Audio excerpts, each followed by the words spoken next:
고대 국가의 조건 네 가지가 있죠. 첫 번째, 영토를 확장해야 합니다. 작은 나라들은 고대 국가라고 할 수 없습니다.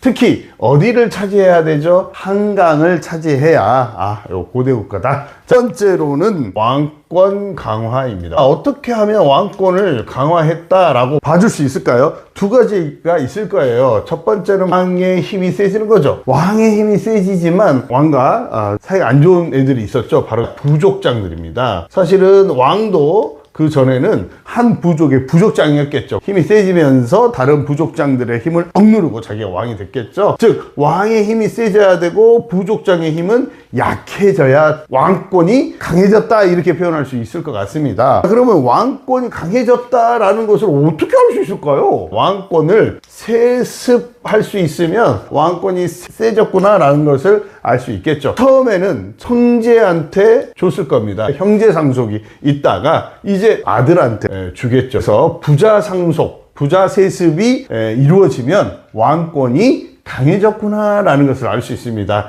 그러면 반대로 부족장의 힘은 어떻게 돼야 돼요? 왕의 힘이 세졌으니 부족장의 힘은 이제 약해져야 됩니다. 이제 부족장이 이제 힘이 없어요. 왕 밑으로 들어가는 겁니다. 이 부족장이 왕 밑에 들어가면 귀족화가 이루어집니다. 부족장이 왕 밑으로 들어가서 귀족이 돼버리는구나. 자, 그러면서 이제 뭐냐, 매겨지는 거예요. 여러 부족장이 있었을 거 아니에요. 그러면서 왕 밑으로 들어가면서 서열이 정해집니다. 큰 부족은 관등이 좀 높을 거고요. 작은 부족은 좀 힘이 약하겠죠. 그러니까 낮은 관등을 받게 되겠죠. 관등에 따라 옷 색깔도 달라집니다. 그래서 관등제, 관복제가 이루어지면 왕권이 강해졌구나, 부족장의 힘이 약해졌다는 것을 알 수 있는 게 또 뭐냐면, 그럼 부족이 다스리던 그 지역, 그 부족은 어떻게 되냐, 이 왕 밑에 들어가야 되겠죠. 이 부족의 어떤 성격이 사라지는 겁니다. 그래서 부족적 성격이 사라지고 왕이 다스리는 하나의 행정구역으로 변하게 되는 거죠. 그래서 행정적 성격으로 부족이 변하더라. 자, 세 번째입니다. 율령반포입니다. 율령은 뭐예요? 법이죠. 왕의 명령이라면 죽는 신용까지 해야 되는 겁니다. 주먹구구식으로 나라를 운영하는 게 아니라 어떤 법책에 따라서 나라를 운영합니다. 고대 국가의 율령반포가 또 고대 국가의 중요한 조건이 되겠습니다. 네 번째는 불교 수용이에요. 자, 왜 하필이면 불교냐? 이것도 알아둬야 되는데, 불교는 무슨 사상을 갖고 있냐, 이게 중요한 거예요. 왕, 즉 불 사상을 갖고 있다.